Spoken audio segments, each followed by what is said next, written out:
ሰው እንዲሳደብ ልብ የለሽ ነው። ልብ የሌለው ሰው ማለት ነው። ልብ የሌለው ሰው ዳዊትም አይደለም ሰው። ዳዊት እግዚአብሔር ልብ ነው። ዳዊት የሚደግም ሰው የእግዚአብሔር ልብ አለ። አትሳሳቱ።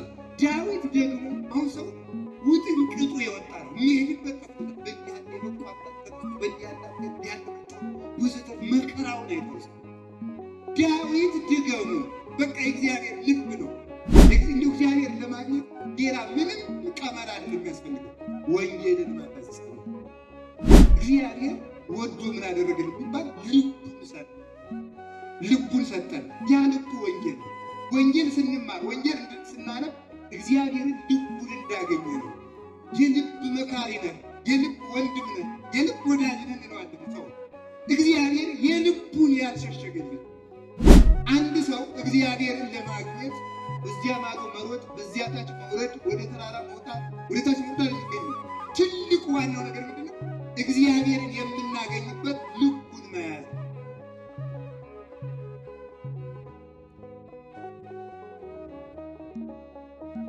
የምንማማርበት የትምህርታችን ኃይለ ቃል ኃይሉና ምሕረቱ በሚል ርዕስ ነው የምንማማረው።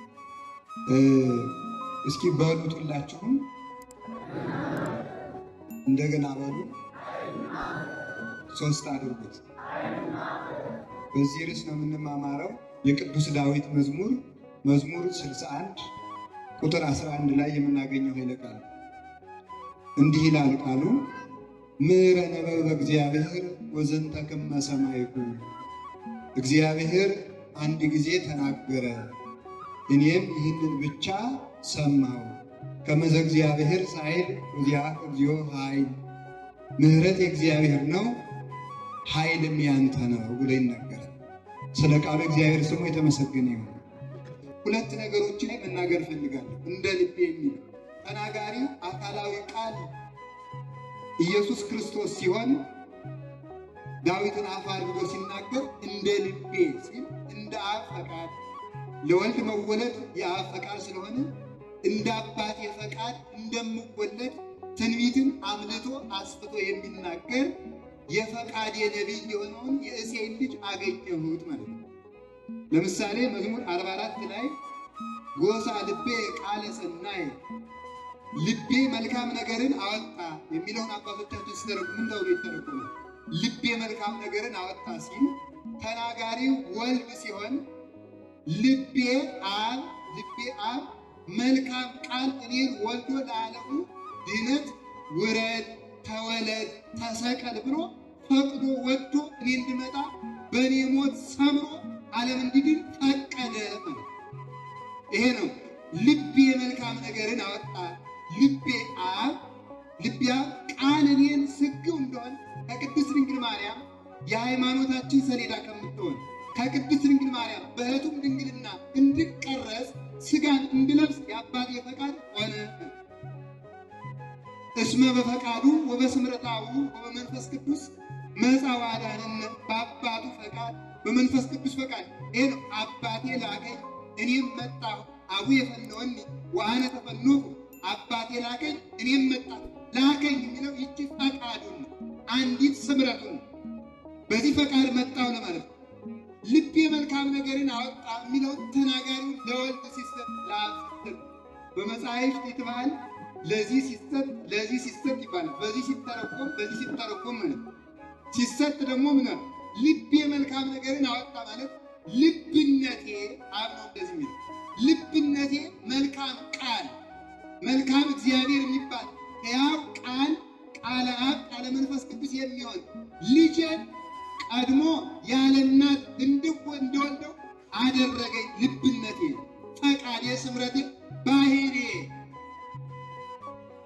ማስገደድ ሳይኖርበት እናት ሳታስፈልገው ኢትሕስሱ ሎቱ አበ በውስተ ሰማይ እንዳለ ጎርጎርዮስ በሰማይ አባት እናት አትፈልግ በውስተ ሰማይ በሰማይ እናት አትሹለት በምድር አባት አትፈልጉለት።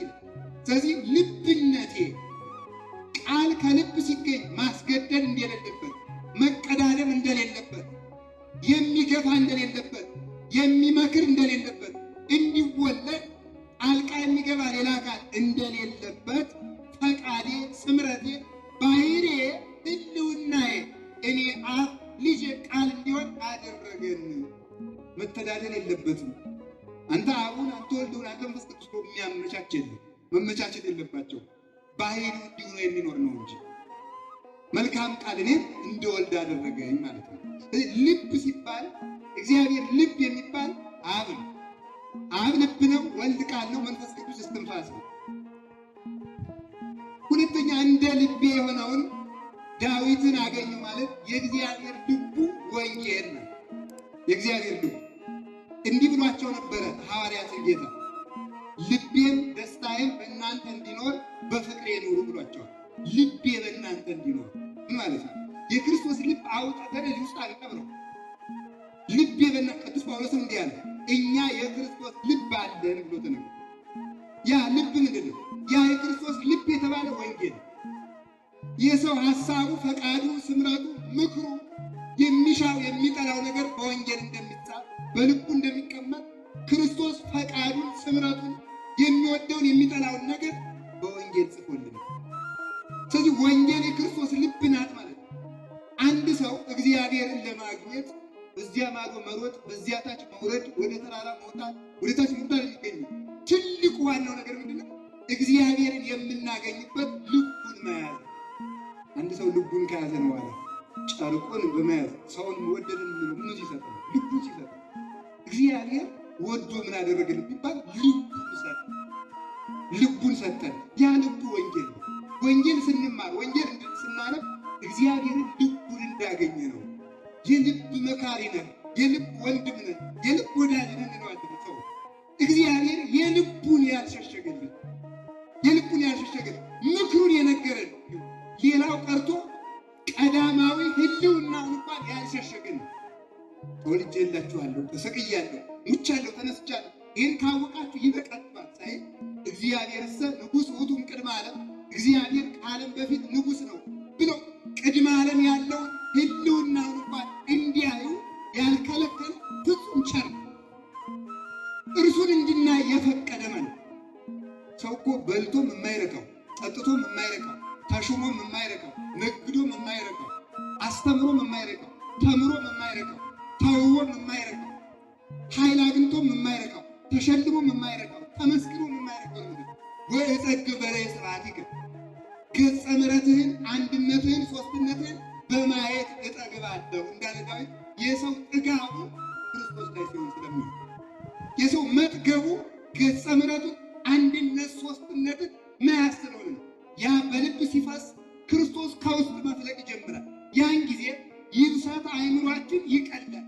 ይህ የአእምሮ ድርቅ፣ የምግባር ድርቅ፣ የጸሎት ድርቅ፣ የአኗኗር ድርቁ ማየ ሕይወት ክርስቶስ ከልብ መፍለቅ ሲጀምር ያን ጊዜ ያን ጊዜ እሾሆቻችን ሁሉ ይነቀሉ፣ ይደርቁና ልምላሜን እናወጣለን። አበባ ይገኝብናል፣ ፍሬ ይወጣል።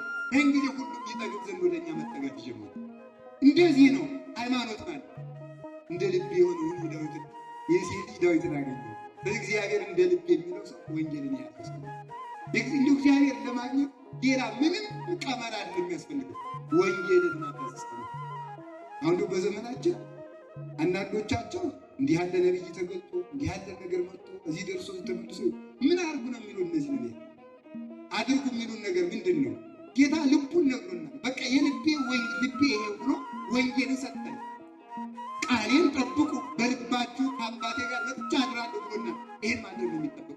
ስጋዬን ብሉ ብሎናል። መብላት ነው የሚጠበቀው። እንደ ፈቃዴ ኑሩ ብሎናል። ይሄን ማድረግ ነው። ኦዘማን ይታምሩ ከመፍቁሩ ለዘላለም ጸላኢሁ ለእግዚአብሔር። እናንተ ዘማዋን ዓለምን የሚወድ የእግዚአብሔር ጠላት እንደሆነ አታውቁምን እንዳለ ዓለምን እንድንጠላ ነግሮናል።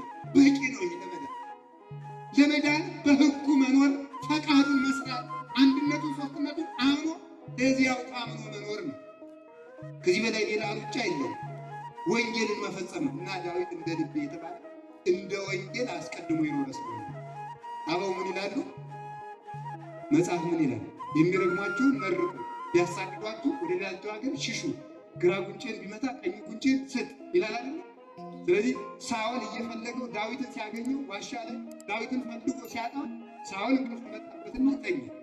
ሲተኛ ሲደክሙ ዳዊት መጣና ቀስ ብሎ የሳኦልን መሳሪያ ይዞ ምናምን ይሄ ባለጌ ጌታችን የሚያሳድድ ነው፣ የዳዊት ጋሻ ጃግሬዎች ሁሉ እንበለዋል፣ እግዚአብሔር በቀባው ላይ እጄን አላነሳም። እንደ ልቤ ማለት ወንጌልን ሳልሰራ አስቀድሞ እንደ ወንጌል የኖረ ነው። ወንጌል ሳትሰራ እንደ ወንጌል የኖረ እንደነዚያ መኖር ነው ክርስትና ማለት። እንደነዚያ አዲስ ኃጢአትም አይመጣም፣ አዲስ ጽድቅም አይመጣም። ከሆነው ነገር ሁሉ አንዳች አዲስ ነገር የለም።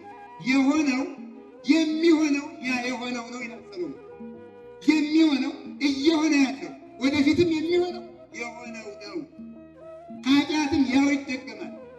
ዝሙትም፣ ግብረ ሰዶምም፣ ነፍስ መግደልም፣ በሰው ደም እጅን ማጠብም ክፍፍሉ የቆየው በዲያብሎስ የተወጠነው መልኩን እየቀየረ ይመጣል። ምን ይላል ሊቁ ሲናገር? እንደዚህ ያሉትን ሰዎች ማለት ክደትን እያሻሻሉ የሚኖሩ ሰዎች አሉ። ክደትን እያሻሻሉ በአርዮስ ዘመን የነበረውን አሻሽለው በዚህ ዘመን ቴዎዶሲዎስ ነው እንደሚለው ተመልከቱ። ክደትን ማሻሻል፣ የአርዮስን መድገም። ጽድቅም የድሮ ነው የሚሰራ፣ ኃጢአትም የድሮ። ዲያብሎስ የጠረገው መንገድ አለ፣ መላእክት የጠረጉት መንገድ አለ። ወይ በዚያ መሄድ ወይ በዚህ መሄድ፣ ምርጫው የኛ ነው። እግዚአብሔር የጥንቱ ነው። እንደ ጥንቱ የኖሩ ያገኙታል። እንደ ጥንቱ የኖሩ ነገም የሚኖር ያው የትናንትናው እግዚአብሔር ትናንትም ዛሬም እስከ ዘላለም ድረስ ኢየሱስ ክርስቶስ ሕያው ነው። የትናንትናዎች ወደ እሱ በሄዱበት የሚሄዱ እግዚአብሔር ለትናንትናዎች በሄደበት ነው።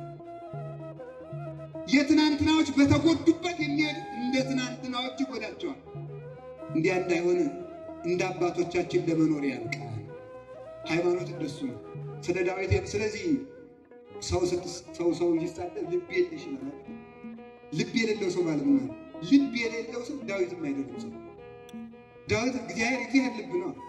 ዳዊት የሚደግም ሰው የእግዚአብሔር ልብ አለ። አትሳሳቱ። ዳዊት ደግሞ አሁን ሰው ውጥንቅጡ የወጣ ነው። የሚሄድበት በያለ የመቋጣት በያለ መከራውን አይታል። ዳዊት ድገሙ በቃ የእግዚአብሔር ልብ ነው። ያን ጊዜ ዳዊትን ልቤ ነው ብለዋል። ይሄው ልቤ ነው ያልከውን የዳዊትን መዝሙር እየዘመርኩ ነው። ቃል አይታበልም ና ወደ እኔ ማለት ነው። ልባችን ያጣናው ዳዊት ስናቆም ውዳሴ ማርያም ሲሰለቸን የየራሳችን ቀመር መስራት ስንጀምር ነው። በዚህ ነው ችግር መምጣት የተጀመረ። ስለዚህ የኔ ያህል ካልኳችሁ ስለ ዳዊት የኔ ያህል ከተናገር ወደ ርዕሱ ልምጣ። እግዚአብሔር አንድ ጊዜ የተናገረ እኔም ይህን ብቻ ሰማሁ። እግዚአብሔር ስንት ጊዜ ነው የተናገረ? ዳዊት መጽሐፍ ቅዱስ ይጣላል አይጣላም አይደለም? ምን ይላል? ሐዊ ላይ አንድ ሊቅ እንዲህ ብሎ ይናገራል። እኛ ከመጻሕፍት ጋር ስንጣላ መጻሕፍት እርስ በርሳቸው የተጣሉ ይመስሉናል። መጻሕፍቱ አይጣሉ፣ የተጣላ ነው ማለት እኛ ከመጻሕፍት ጋር በመጣላታችን እነሱ ጦርነት የገጠሙ ይመስሉናል። ስለዚህ ሰው መጻሕፍት ታርቀው እንዲታዩ ተመልከቱ። አሁን አንድ ሰው ግንዱ ሰው መስሎ ቢታየው ያ ሰው ነው ሊል፣ ይሄኛው ደግሞ ያኛው ሰው ነው ሊል፣ ይሄኛው ደግሞ ግንድ ነው ታው ይለው። ችግሩ የግንዱ ነው የሰውየው የማን ነው? ያ ይታው ችግር ነው። ሁለት መነኮሳት ተዋደው ሲኖሩ አንድ በዓት ነው የሚኖሩት። አንዱ ምጽዋት ሲመጸውተው እኔ ወንድሜ ሳይመጣ አይበላም ወይ ትልቁን ለሱ ያስቀምጥለት። እንዲህ ሲኖሩ ሰይጣን ማጣላት ፈልጋ አንድ ቀን እንደተቀመጡ አንዲት ርግብ አመጣና በር ላይ ቁጭ አለ። ለአንዱ ጥቁር አልጓሳኝ፣ ለአንዱ ነጭ አልጓሳኝ። አዩዋት አባያች ነጭ ርግብ አለ። ጥቁር ናት እኮ ጉር አረብ። እኔ እንግዲህ አጉር ነኝ፣ ነጭ ናት እንጂ። በዚህ ውጥንቅጡ የወጣ ጣም ተፈታ። ወፊቱ ግን ስንት ነው? የአይን ችግር ነው። ይሄ የአተያይ ችግር ነው። የአይን መንሸዋረር ነው። በዚህ ምክንያት ምን አደረገ? በዚህ ምክንያት ተፋጭተው ሊለያዩ ሲሆን ቅዱስ ሚካኤል አንድ ወፍ ናት እባካችሁ ረፉ ብሎ አስጠነቀቃቸው። አንዱ ነገር በማየታችን ችግር ይዞን ይወድቃል። እንዲያው ከመጽሐፈ ፈላስፋ አንድ ፈላስፋ እንዲሁ ሴት መጣ እንዲሁ መልከ ጥፉን ሀሳ አለችው ይላል። አይ በዛገው መነጽርሽ አይተሽ ነው አለ። ምንድነው ጥበቤ አይታይሽም፣ ማጠሬ መቅጠኔ እንዲህ ማለት የሚታይ ጥበቤን አላየሽም ማለት ነው። በሱ እንግዲህ ፍልስፍናም ደግሞ በዚህ ዓለም በዚያው ዘመን ፍልስፍና ጥበብን መውደድ አይደለም ትርጉሙ ራሱ የጥበብ ፈረኞች የጥበብ ነዋሪዎች ብለው ስለሚያስብ እንዲያውሉ መልሰ የተንሸዋረረ አተያይ አለ። በውጭ ሁለት አይን እንዳለ የተቆለል የተጎለጡ አይኖች እንዳሉ በውስጥ የማይታዩ ሁለት አይኖች አሉ። ያን ጊዜ እነዚያ ሲጠሩ እግዚአብሔር ማየት ይቻላል። ያ ግን በመብል በመክበል በስንፍና በሀኬት ሲጋረድ እግዚአብሔር እንደ እግዚአብሔርነቱ አልታየንም። ግዘፈ ልብ የሚባለው ነገር ይመጣል። ይሄ የልብ መደንደን ኃጢአት ይጣል። ማር ይመራል፣ ወተት ይጠቁራል። የልብ ጽድቅና ኃጢአት እኩል ለውድድር በአንድ መድረክ ይቀርቡልን። ለመምረጥ እስክንቸገር ድረስ መልካቸው እኩል ሆኖ ይታየን። በርባንና ክርስቶስ አንድ ላይ ይመጣል።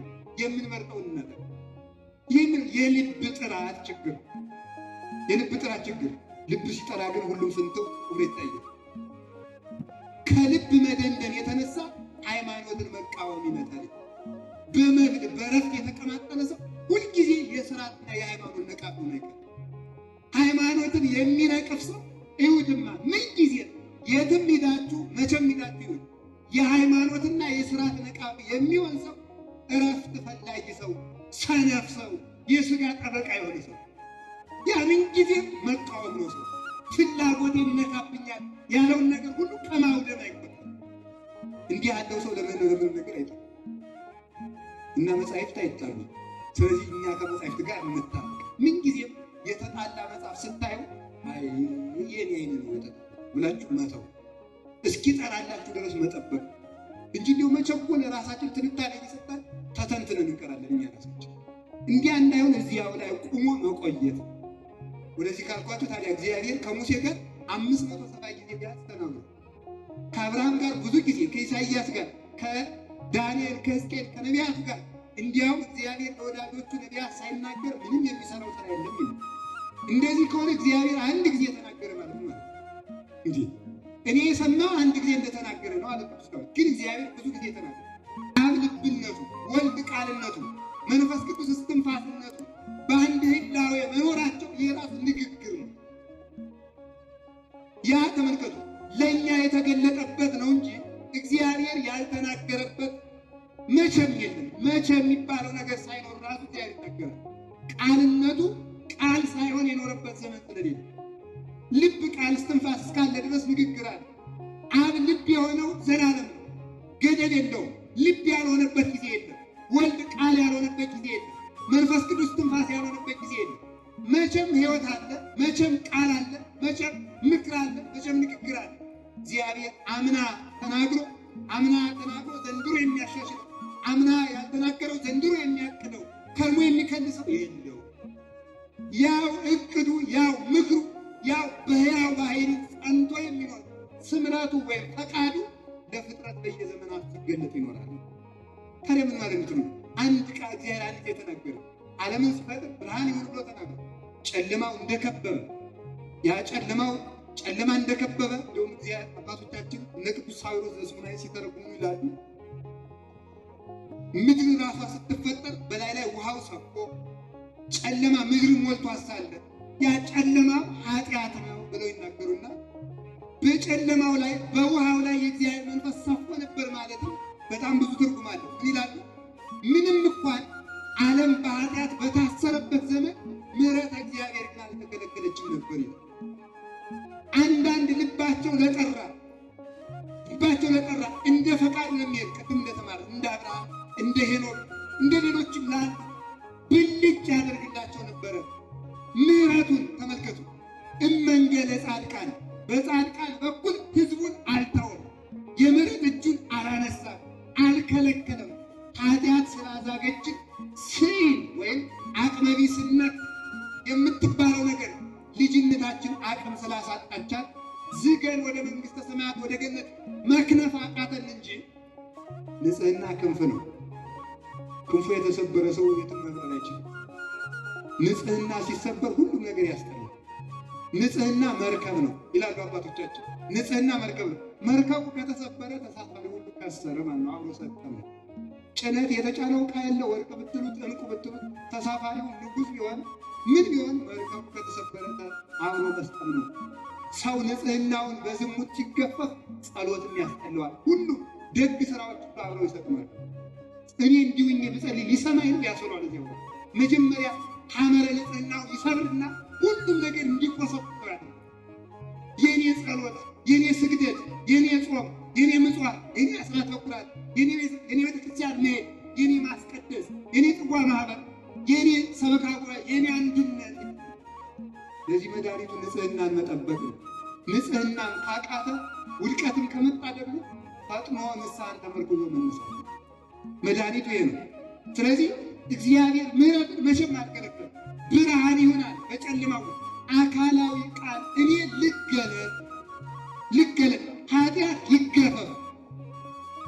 በተመልከቱ በአዳም ወገብ ውስጥ በሰው ሁሉ ልቡና ውስጥ በነቢያት ልቡና በንጽሕና ታበራ የነበረች ቅድስት ድንግል ማርያም እርሷ ትገለጥና ብርሃን እኔም ከእርሷ ልወለድ፣ ኃጢአትም ይድረቅ አፈፍ ይበል ብሎ ይህንን ትንቢት እግዚአብሔር ራሱ ተናግሯል። የዚያን ጊዜም ተናግሯል፣ ለአዳምም ተናግሯል፣ ይሁሉ ተናግሯል፣ ሁልጊዜም ተናግሯል። ዛሬም ይነገራል። እግዚአብሔር በፍጥረትም ይነገራል፣ በሰማይ ይነገራል፣ በምድር ይናገራል፣ በእጽዋት ይናገራል፣ በጽንስ ይናገራል። እግዚአብሔር በሰው ልጅ አካላት ይናገራል፣ በነፋሱ ይናገራል። እንደዚህ ከሆነ እግዚአብሔር አንድ ጊዜ የተናገረ ማለት ምን ማለት ነው ስትሉ ቅድመ ዓለምም ዓለም ሲፈጠርም በዘመነ ነቢያትም በዘመነ ሐዋርያትም በዘመነ ሊቃውንትም በዘመነ ሰማዕታት በዘመነ ጻድቃንም አሁንም በእኛ ዘመን እስከ ዘላለም ድረስ መጨረሻም ዓለም እስከሚያልፍ ድረስ በሚነሱ ሊቃውንት እነሱም ካለፉ በኋላ በመንግሥተ ሰማያት እኛን የሚናገርበት የእግዚአብሔር ቃል ስንት ቃል ነው ንገሩ? አንድ ሕያው ቃል ክርስቶስ ነው። አንድ ቃል፣ አንድ ልብ፣ አንድ ቃል፣ አንድ እስትንፋስ። ሰዎች የሚረሱት ነገር በነገር እግዚአብሔር አስተምሮ በምስጢረ ሥላሴ ትምህርት በነገር ድነትም ትምህርት የሚረሱት ይሄን እግዚአብሔር አንድ ጊዜ ተናገረ። አሁን በደንብ አስተውሉ። እግዚአብሔር አንድ ጊዜ ተናገረ። መቼም ለእግዚአብሔር ልቡ አንድ ነው፣ አብ ቃሉም አንድ ነው፣ ወልድ።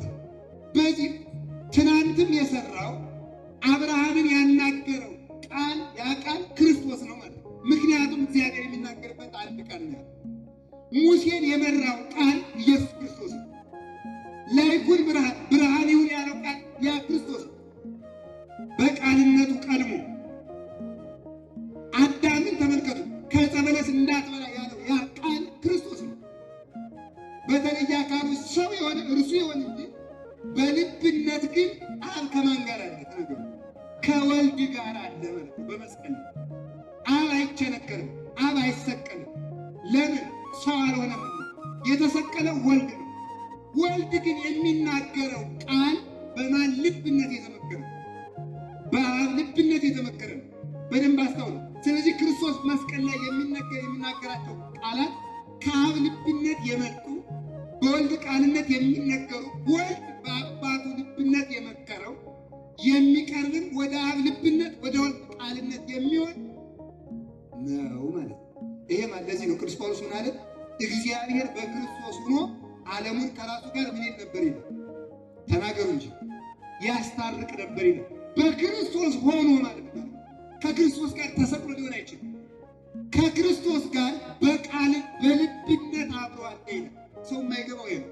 ኢየሱስ ክርስቶስ አማላጅ ነው፣ ዓርብ አማልዷል፣ ወዘተርፈ ብሏል የሚል ሰው የማይገባው ይሄ ነው። ሊገባው የማይችለው ይሄ ነው። ሊገባው ይችላል ንጽሕና ቢኖር አባቶችን ቢጠይቅ፣ ንጽሕና እንኳን ባይኖር ትሕትና ቢኖር። በእውነት የትዕቢት መጀመሪያው እግዚአብሔርን አውቃለሁ ማለት ነው። እግዚአብሔርን አውቃለሁ የሚል ሰው ሌላ እውቀት ከየት አምጥተን የምንነግረው? ገና አውቄ ጨርሻለሁ ያለ ሰው ለጸንቋ ለሞላ ጽንቋ ምን ይጨመርለታል? ብንጨምርለት ማፍሰስ ነው። በቅቻለሁ አውቃለሁ ተገልጦልኛል ያለ ሰው ምን ይጨመርለታል? ችግሩ ይሄ በደንብ አስተውሉ። አይሁድን ምን ይላቸው ነበር? የላከኝ ከኔ ጋር ነው፣ ያው ብቻዬን አይደለም።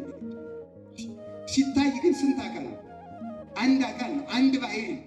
ብቻዬን አብ በልብነት እኔ ጋር አለ፣ እኔም በቃልነት በሰማያት ከአባቴ ጋር አለሁ እያለ ይህን ነው ማለት። ወልድን ልመና አቅራቢ፣ አብን ልመና ተቀባይ ማድረግ መተው ይገባል። ለምን? የሚቀርበው ልመና ከአብ ልብነት የመጣ የተመከረ፣ በወልድ ቃልነት ለብቻው በተለየ አካሉ ስግው ሥጋ ስለለበሰ ወልድ መስዋዕት ሆኖ የሚቀርበው ግን ወደ ራሱ ወደ ወልድ የሚሆን ወልድ በቃልነቱ በሰማያት ከአባቱ ጋር ስላለ ማለት ነው። ከቃሉ ጋር ናቸው። እግዚአብሔር ከሁላችን ጋር ይሁን። ስለዚህ አሁን አንዳንድ ሰው እግዚአብሔር የሚባል በሰማይ እግዚአብሔር በሰማይ ኢየሱስ ደግሞ መሃል ክርስቶስ ደግሞ ትንሽ ማነው ሰው ደግሞ ትንሽ ዝቅ ብሎ ይሄ ምን አይነት ጅልነት! እንዲህ ያለ ጅልነት የለም። መስቀል ላይ ስታየው አብ በልብነት አብሮት እንዳለ መንፈስ ቅዱስ እስትንፋስነት እንዳለ ማወቅ ይጠበቅብሃል። መስቀል ላይ እንደምታየው ተመልከቱ። እንዲህ ይላል ሱራፌል ኢይሬእይዎ፣ ሱራፌል አይመለከቱትም አያዩትም። ጲላጦስ ይስአሎ፣ ጲላጦስ አቁሞ እንደ ወንጀለኛ ይጠይቀዋል። ወገብር ይዘብጦ፣ የሊቀ ካህናቱ አገልጋይ በጥፊ ይመታዋል። ወፍጡራን ይርዕዱ እምኔሁ፣ ፍጡራን ግን በፊቱ እንደ ቅጠል ይረግፉለት ነበር። አይረግም ወዲህ በዕፀ መስቀል፣ በመስቀል ላይ አወጡት። ወይ አረቀ መንበረ ስብሐቲሁ እምኔሁ፣ ከእርሱ ግን የክብሩ መንበር የጌትነቱ መንበር አልራቀም ነበር። ተመልከቱ። እንዘ ሀሎ በመዝራዕተ እሙ ለሊሁ ይስዓንድ በኪሩቤል ወይሰርር በክነፈ ነፋስ፣ በእናቱ እቅፍ ላይ እያለ በነፋስ ክንፍ ይመሰገን ነበር፣ ይበር ነበር። በነፋስ ክንፍ ማለት ነፋስ እንኳን ክንፍ ተጨምሮለት እንዲያውም ፈጣን ነው ይላሉ አባቶቻችን። ማለት ባለመመርመሩ ጸንቶ ነበር ማለት። አባቶቻችን እንደውም ይላሉ ጠርጥር በገንፎ ውስጥ አለ ስንጥር ይላል። እንደዚሁ ዋጥ ያደረጉት ጉሮሮ ላይ ውጦ ይጎዳል ማለት። አስተውሎ መብላት ይገባል። ስለዚህ ማለት እንደ ስስታምነቱ ሰይጣን አያስተውልም። መናፍቅና ሰይጣን አያስተውልም። ችኩል ሕዝብም እንደዚህ ያለ ጠባይ ያደርበት ማስተዋል መረጋጋት ለመናፍቃን ይለዋወጡት ክዳት የላቸው። ትዕግስት የሚባል ነገር አርምሞ መረጋጋት፣ ጸጥታ፣ ሰላም የሚባል ነገር የአጋንንት ልጆች የላቸው። ከቃሉ ጋር ናቸው። ያስተውሉ። ከዚያ ተመልከቱ። ሰይጣን ህብስትነቱን አየ። በህብስትነቱ ሲፈተን አለትነቱን አላየውምና በአለትነቱ እርሱን ሰባበረው። በህብስትነቱ እውጠዋለሁ ብሎ ነበረ። ሲሰቀል ሳየው ሲደማ ሳየው በግነቱን አየ፣ እረኝነቱን አልተመለከተም። በበግነቱ ሲሰቀል በእረኝነቱ እንደሚቀጠቅጠው አላወቀም ነበር። ይህንን ማስተዋል የማይችል ዓይን የሰይጣን ዓይን ነው። ክርስቶስን በዚህ ዓይን የሚያዩት ሁሉ እየወደቁ ይኖራል። ማየት ማለት እንደዚህ ነው። እግዚአብሔር አንድ ጊዜ ተናገረን የሚያይም ብቻ ሰማ። አብ ልብ፣ ወልድ ቃል፣ መንፈስ ቅዱስ ትንፋስ ለእግዚአብሔር አንድ ቃል ነው። ስለዚህ ተመልከቱ። ኢየሱስ ክርስቶስ ትናንትም ዛሬም ያው ነው የተባለው ለዚህ ቅድመው አለ። በሰባት ደመና የመራቸው ከእስራኤል ያወጣቸው ግብፅን በሲኦል መስሎ፣ ፈርዖንን በሳጥናኤል ሰራዊቱን በአጋንንት መስሎ፣ ባሕርን በሲኦል መስሎ፣ የሙሴን በትር በመስቀል መስሎ ያወጣቸው ህብስቱን በራሱ መስሎ፣ ስንቅ አቀባዩን ሚካኤልን በካህናት መስሎ፣ ሰባቱን ደመና ከሰባቱ በሰባት ደመና መምራቱ ከሰባቱ ባሕርያት ተፈጥራ መርታ መንግሥተ ሰማያት በምታገባ በእናቱ እውሩን ዓለም መርቶ መንግሥተ ሰማያት እንደሚያገባ የተናገረው ያው ቀዳማዊ ቃል ኢየሱስ ክርስቶስ ያው የትናንት ነው። ሰማያትን ያጸናው ምድርን ያለ መሰረት ያቆማት። ወበቃል እግዚአብሔር ጸና ሰማያት፣ በእግዚአብሔር ቃል ሰማያት ጸኑ። ሰማያትን ያጸናው ያ ቃል በመስቀል ላይ ደክሞ ታየ። ያ ቃል ግን የሰማያት የምድር መሰረት የሰማይ ጠፈር መሆኑን ማወቅ ይገባል። ይጸውር ድደ ወይነብር ጠፈረ፣ በታች መሰረት ነው፣ በላይም ጠፈር። ሲደክም ይህን ማስተዋል ነው። ደይቶ ስናየው ምድርን ሁሉ በአበቦች የሸፈናቸው ባለጸጋው አምላክ መሆኑን ማወቅ ማስተዋል ማለት እሱ ነው። ለካሳ የተደረገውን ነገር እንደ ድክመት መቁጠር ፍጹም ነው። እንደ ድክመት እንደ አማላጅ ነው። ያንንም እንኳን ያደረገውን የድነት ስራ ስንት ጊዜ ነው ያደረገው? ንገሩኝ። ስንት ጊዜ ነው የተናገረው? አንድ ጊዜ። እናቱን ያበሰራት ስንት ጊዜ ነው? አንድ ጊዜ። የተጸነሰ ስንት ጊዜ ነው? የተወለደ ስንት ጊዜ ነው? መልሱ እንጂ። አቤት። የተሰደደስ? አንድ። የተገለጠ ስንት ጊዜ ነው? አንድ ጊዜ። የተጠመቀ ስንት ጊዜ ነው? የተሰቀለ ስንት ጊዜ ነው? የሞተ ስንት ጊዜ ነው? የተነሳ ስንት ጊዜ ነው? ያረገ ስንት ጊዜ ነው? እሱ ነው። ያው ቃል ስለሆነ ለምን ነው ሁሉ አንድ ጊዜ ያደረጋችሁ ነው? ቅዱስ ዮሐንስ አፈወርቅ እንዲህ ይላል፣ ደካማ መድኃኒት ሁልጊዜ ሲደጋገም ይኖራል ይላል። ዕብራውያን በተረጎሙበት ድርሰት ሐኪሞች ማልዳ 2 ማታ 2 ይለባል። ለምን አንድ ጊዜ በዋጥ ነው አግኙ? ለምን? ይሄ ደካማ መድኃኒት ነው። ክርስቶስ ግን ጽኑ ፈውስ ስለሆነ አንድ ጊዜ የሰራው ስራ ዓለምን ለዘላለም ሲፈውስ ሲያድን ይኖራል። ያንን እርቅ በር አድርገው የሚመጡ የራሱ ማዳን ለፍጥረት ወደ እሱ መቅረብ በር ነው። እግዚአብሔር ራሱን ካልገለጠ በቀር ፍጥረት ወደ እሱ መምጣት አይችልም። ስለዚህ ያ ራሱ ፍጥረትን ያቀረበበት የድነት በር ያ ነው እርቅ የተባለ። ያ ነው ፍጥረትን ወደ ራሱ የሚያቀርብ ራሱ ፍጥረትን ወደ ራሱ የሳበበት ገመድ ያ ነው። በርን የነኝ ያለው ያ ራሱ ነው። በቃሉ ጋር ናቸው። ሕዝቤ ሆይ እና ወደ ምን ግባ አይደል? አቤት ወደ ቤት ግባ ነው። ቤት የተባለው ራሱ እግዚአብሔር አለቴ አምባዬ ነው አላለም? እግዚአብሔር አለቴ አምባዬ ነው መኖሪያዬ ነው ማለት ነው። ቤት ማለት ወደ እኔ ና ነው። እግዚአብሔር ራሱ በር ነው፣ ራሱ መኖሪያ ነው። ማስተዋል የሚጠበቀው ይሄ ነው። እግዚአብሔር አለቴ ነው። አለት ምን ያደርጋል? አለት ሽፍታዎች ለምን ይጠቀሙበት? ሽፍታው ነው። ድሮ አባቶቻችን ጠላት አገር ሊወር ሲመጣ ዋሻ ከዋሻ የተጠጋ ወታደር አይመታም። በኋላ እንዳይመጣ በኋላ የሚተኮሰው ማን ይመታል? ተናገሩ እንጂ አለት በፊት የሚመጣውን ደግሞ ሰውየው ራሱ አለ ማለት አስተውሉ። ራሱ እየተመታ አለቱ ራሱ እየተመታ ውስጡ ላይ የሚኖሩት ግን ነፃነትን ይሰጣል። ክርስቶስ አለት ነው ማለት እንደ ለፍጥረት ቤዛ ሆኖ ራሱን አሳልፎ የቆሰለ የደማ መከራን የተቀበለ የታሰረ የተጠማ የተራበ የተቸነከረ የሞተ የተቀበረ እርሱ ነው። ለእኛ ግን በእሱ በምናምን በምሕረት እጁ መካከል ላለነው ምሕረትን የሰጠ ወደፊት ለሚኖረው ጦርነት ግን ዋሻው ውስጥ ያሉት ያውቃል ማለት ወደፊት ግን የእሱን አለትነት በእሱ መሰረትነት አጋንንትን የምንዋጋው እኛው ነው።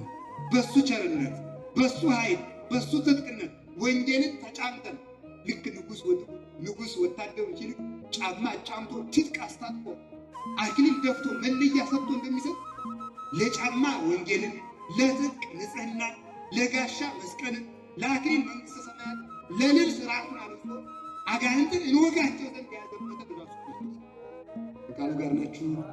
እግዚአብሔር ከሁላችን ጋር ይሁን። እሱን አንድ ጊዜ ተናገረ። ድነትን ያደረጋት አንድ ጊዜ ነው።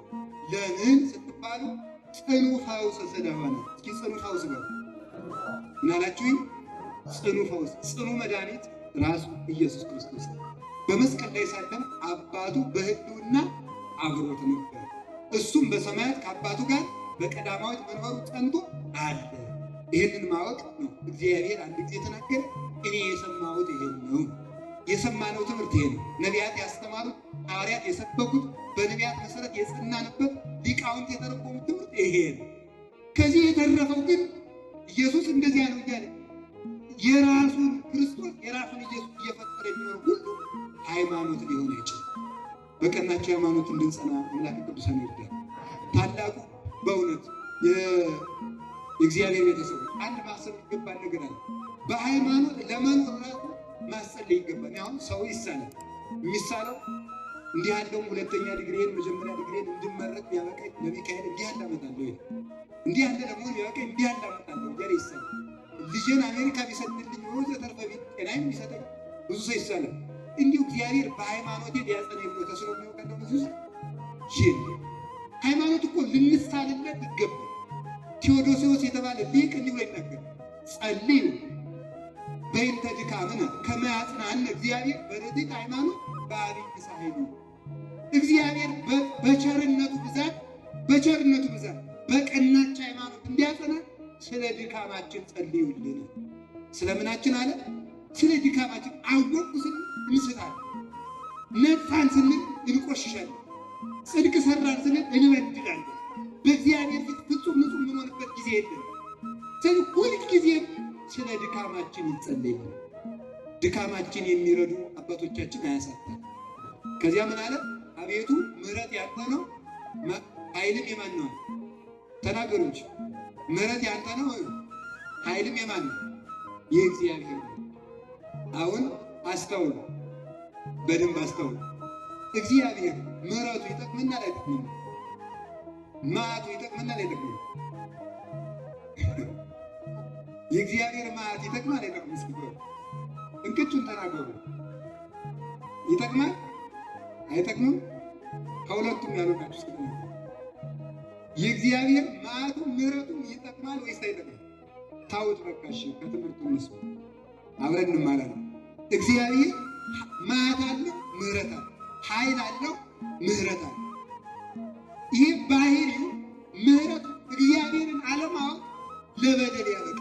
የእግዚአብሔርን ባህሪ ማወቅ፣ ባህሪ ማለት ለእኛ የገለጠውን ማለት እኛ ልንድንበት የገለጠውን እንጂ እግዚአብሔርን እንደ እግዚአብሔርነቱ አናውቀውም። እሳትን ለማብሰያ ብቻ በመጠኑ ከተጠቀምነው ይጠቅመናል። በእጄ ልጨብጥህ ካልነው ደግሞ ያቃጥለን። እግዚአብሔር ልመርምር ካልነው ያቃጥለን።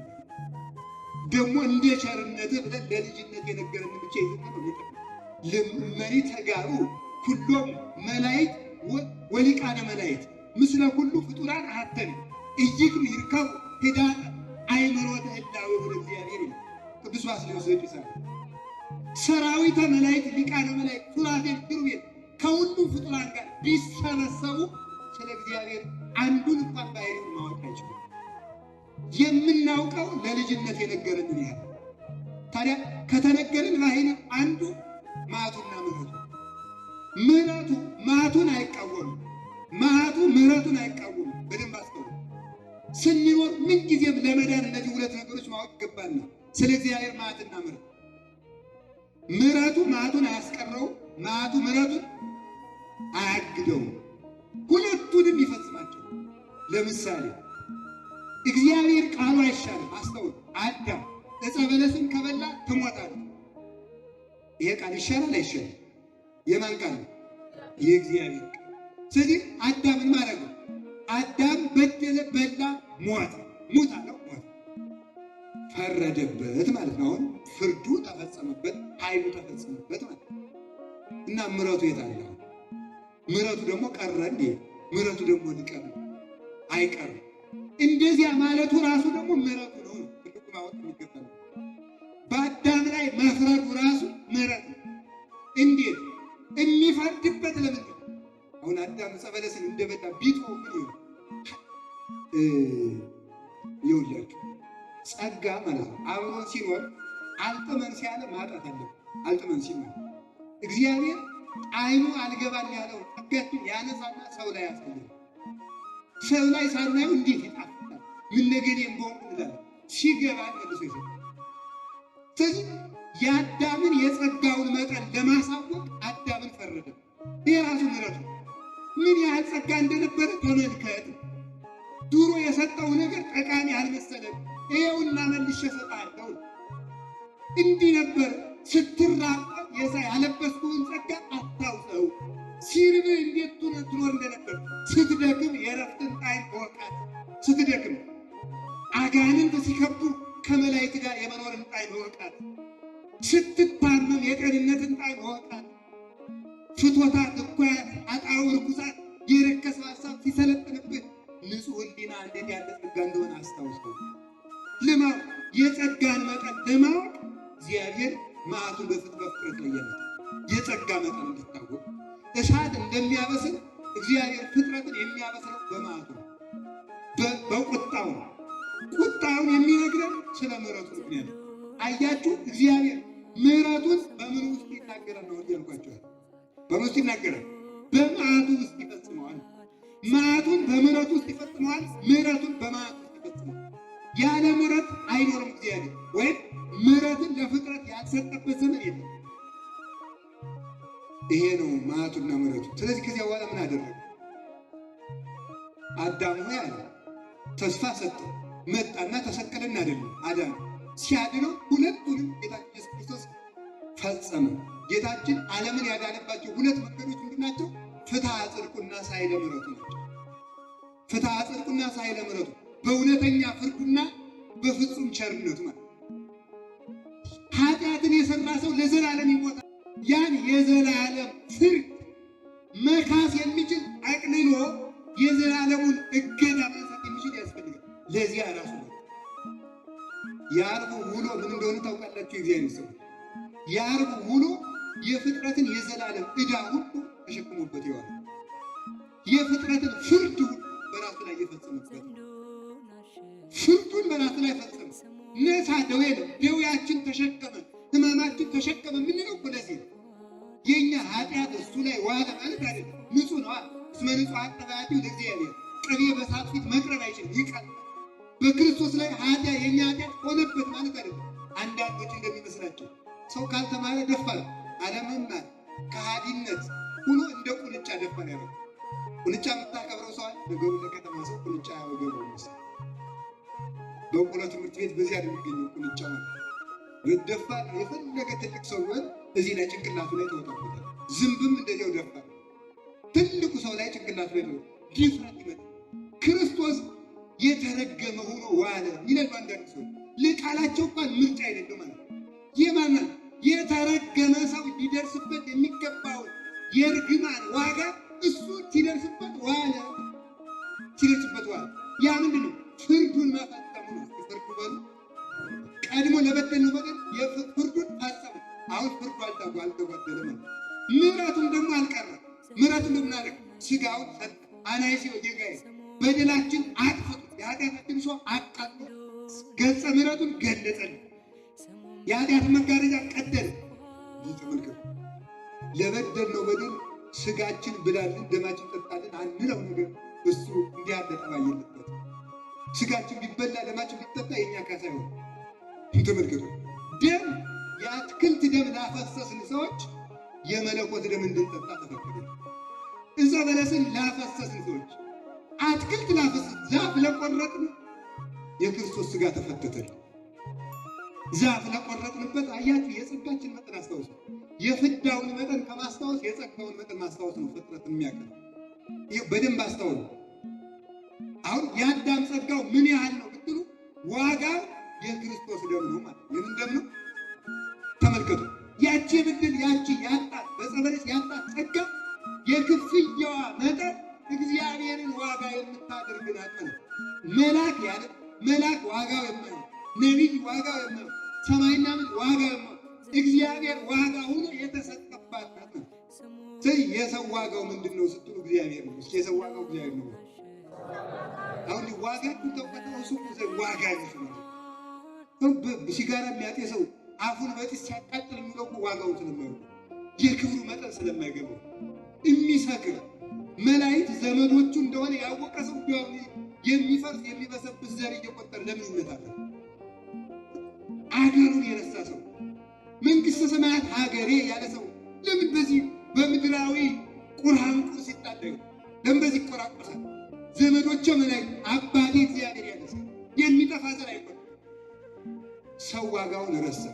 ለራሳቸው ይሄ እንደውም ምን እላለሁ ሰው ራስ ወዳዱ ነው አልሲ ሰው ራሱን አይወድም እያልኩ እንትቀበሉት አትቀበሉት አለው። እናንተ ራሳችሁ ትወዳላችሁ?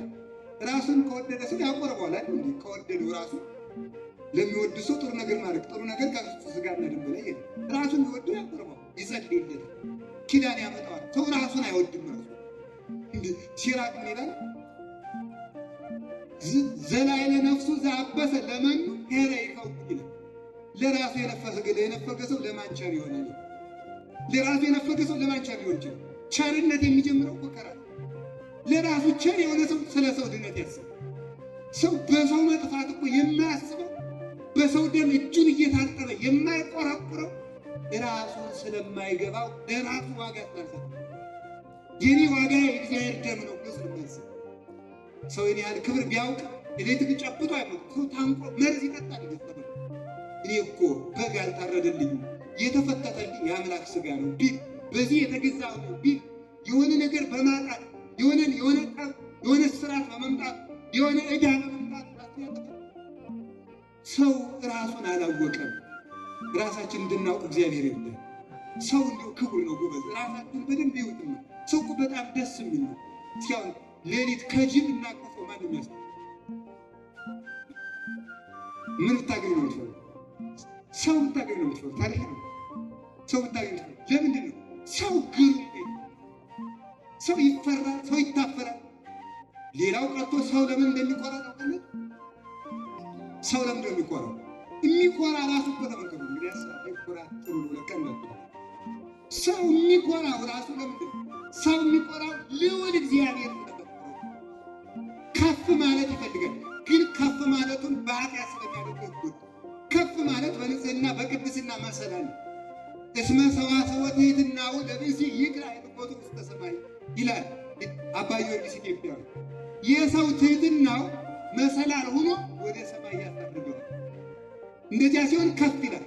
ከፍ ማለት የምንፈልገው እግዚአብሔር ራሱ ልዑል እግዚአብሔር ስለፈጠረ ነው። የገድለ ተክለ ሃይማኖት ጸሐፊ ብሎ ነገር እስመ ዝውረ ዝውራን ለአኮነ የልዑላን ልዑል ፈጥሮናልና እኛም ልዑል መሆን እንፈልጋለን ብሎ ከቃሉ ጋር ናቸው። እግዚአብሔር ከሁላችን ጋር ነው። እግዚአብሔር መዓቱም ይጠቅማል፣ ምሕረቱም ይጠቅማል። አብ የፈጸማቸው ኃይሉንም ነው፣ ምኑን ነው የፈጸማቸው? ምሕረቱንም ነው። ለዚህ ነው ቅዱስ ያሬድ አርአየ ስልጣኑ ላይ ለሞት በሞት ላይ ስልጣኑን አሳየ ብሎ የተናገረው። በሞት ላይ እግዚአብሔር ካልሆነ በቀር የሞት ዳኛ የለም፣ የሞት ባለስልጣን የለም። ስለዚህ የክርስቶስን አምላክነት ከምናውቅባቸው አንዱ መሞቱ ነው። ሞቱ ራሱ ኃይሉን ይገልጣል።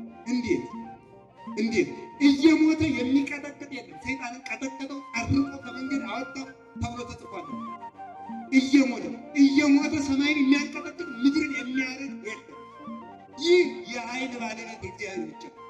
ስለዚህ በሞቱ ስልጣኑን አሳየ። በሞት ላይ ስልጣኑን አሳየ። እስኪ በሞት ላይ ምኑን አሳየ? ስልጣኑን አሳየ። ኃይሉንም ምሕረቱንም ፈጸመ። እንደ ምሕረቱ ስኩ በውስተ መቃብር ሆኖ በመቃብር ተቀበረ።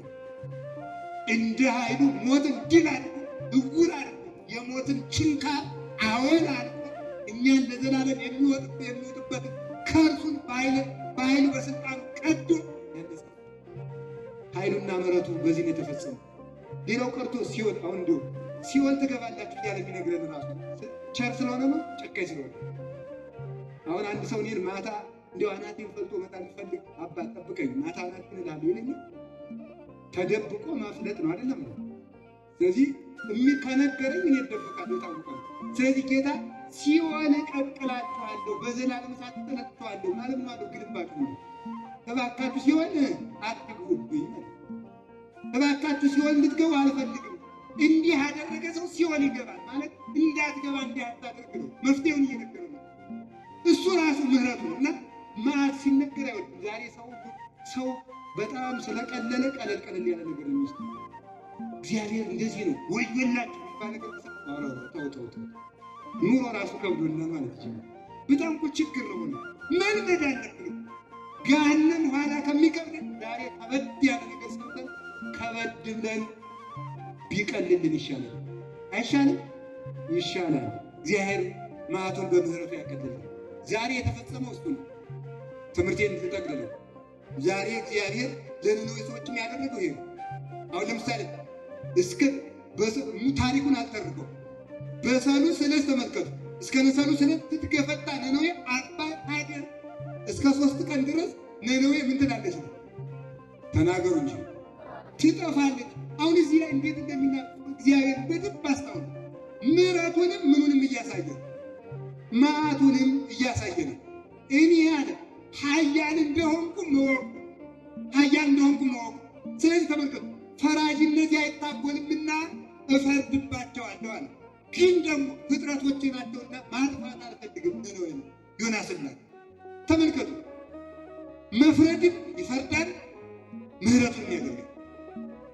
ዮናስም ሄደ ተላከ። ሙሉ ታሪኩን ምስጢሩን የዕለቱን በቀስ ብለን ሌሎችን መምህራን ይተረጉሙልናል። እኔ አሁን ከርሴ ጋር የሚገናኝ ብቻ ነው።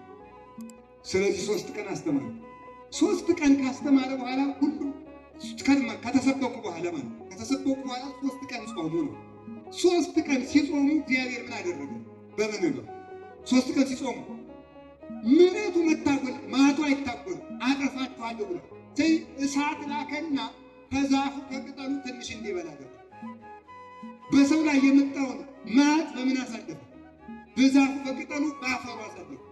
መዓቱም አልታጎለም ተደርጓል፣ ምሕረቱም አልታጎለም ኑሯቸው። ይህንን አደረገ። ስለዚህ መዓቱን አንፍራው፣ የእግዚአብሔርን ቁጣውንም አነሳው። እግዚአብሔር ቅዱሳንን ለቅድስና ያበቃቸው በመዓቱና በምሕረቱ ነው። ሲኦልን እያሰቡ ይፈራሉ፣ መንግሥተ ሰማያትን እያሰቡ ይነቃሉ። ዛሬ ሰዎች በሙሉ ጾም እንጂ እግዚአብሔር ቸር ነው። ጸልይ እንጂ እግዚአብሔር ቸር ነው። ተው እንጂ ዝሙት አትስራ ባከቹ ቸር ነው። እኛ ማለት መች ክፉ ነው አለ ማለትም አለ ነው እንወቁ። ይሁዳ በመልእክቱ ያለው እንትን ነው ለመላእክት እንኳን አራራላቸው ማለት ነው። በድለን ከተገኘን ልጆቹ በመባል ብቻ ዋጋ ነው። ፍርድ አይቀርልን። ፍርዱንም እንውደደው፣ ምሕረቱንም እንውደደው። ፍርድ ቅን ነው። እግዚአብሔር ፍርዱ ጻድቅ ነው።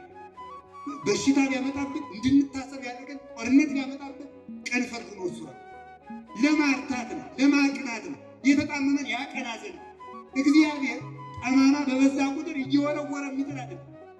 እንደ አናጺ ያለ ነው እግዚአብሔር። ራሱ ዝቅ ብሎ ራሱ በምሳሌ ስለመሰለ አይሁድ ምን ይላሉ? የጠራቢው የዮሴፍ ልጅ ምን አለው ነው? የጠራቢው የዮሴፍ ልጅ ታሪክ ክርስቶስን አባቶቻችን ሲተረጉሙ እንደሚሉ ተመልከቱ። ጠራቢ ማለት አናጺ ነው አለ። የአናጺ ሰማያት ወምድር የአብ ልጅ ነው። እነሱ የጠራቢው ልጅ ልጅ፣ እነሱ ደግሞ ሊቃውንት ማለት እነሱ ሰደብነው መስሏቸው ነው እንጂ የሰማይና የምድር አናጺ የአብ የባሕርይ ልጅ ማለት ነው። ታዲያ ተመልከቱ፣ አናጺ ጠማማ በመጣ ቁጥር እያወጣ ከታለ የጠማማ ዘመን ነው። ቤት ለምን ይሰራል? ስለዚህ ምንድነው የሚያደርገው? ምንድነው ጠማማ የበዛበት ነው ማለት ነው። ምን ያደርጋል? ካበጠው ላይ በአናጺ ቋንቋ መመገዝ ይባላል። ይከረክረዋል ማለት ነው። በመጋዙ ፍላጭ እንጨት ያስገባበታል። ሲቀና ቅኖች በሚውሉበት በጣራው ላይ ያስቀምጣል። ተመልከቱ፣ እዚህ ላይ ተመልከቱ። ፍላጎቱ አለ። ለቤት መስሪያ እንዲያገለግል ፈልጎታል። ደግሞ ጠማማ ነው። መሀል ላይ አከረከረና ምን ጨመረበት? ስንጥቅ እንጨት አድርገና አቀና። እግዚአብሔር ተመልከቱ፣ በጾም በጾም ጸሎት እንዲያል ምግብ ማጣት መሰቃየት እንዲያል ነገሮች ለእኛ መቅናት የሚሆነው ቅኖች በዋሉበት እንድንውል ጠማማዎችን ለማቅናት እንዲያሉ ነገሮችን ያደርጋል። ስለዚህ ጾምን የሰጠን እንዲቀናበት፣ ጸሎትን የሰጠን ጠማማነታችን እንዲቀና ነው።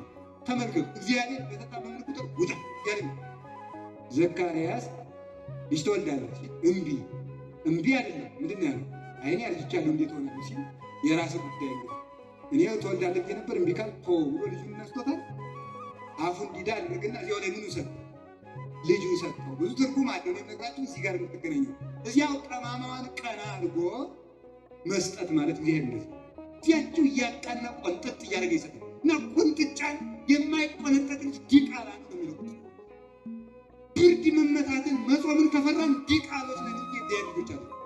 እንዲህ ያለውን ነገር በድፍረት መቀበል ይጠበቅብናል። ባለሟሎቹ እንሆን ዘንድ ነው። ወይም አይኑን አላጠፋው አንደበቱ ጥርጥር ተናገረች። አንደበቱን ያቺ ቆንጠጥ አድርጎ ልጁ እስከሚወልድ ድረስ እዚያው ላይ ቅን ልጅ የዓለሙ ደስታ የሆነ ዮሐንስን ሰጠው። እግዚአብሔር በመዓቱም በምሕረቱ ይጠቅመናል። ስለዚህ እንደ ኃያልነቱ ያጽናል፣ እንደ ምሕረቱ ይማራል። ስብሐት ለእግዚአብሔር።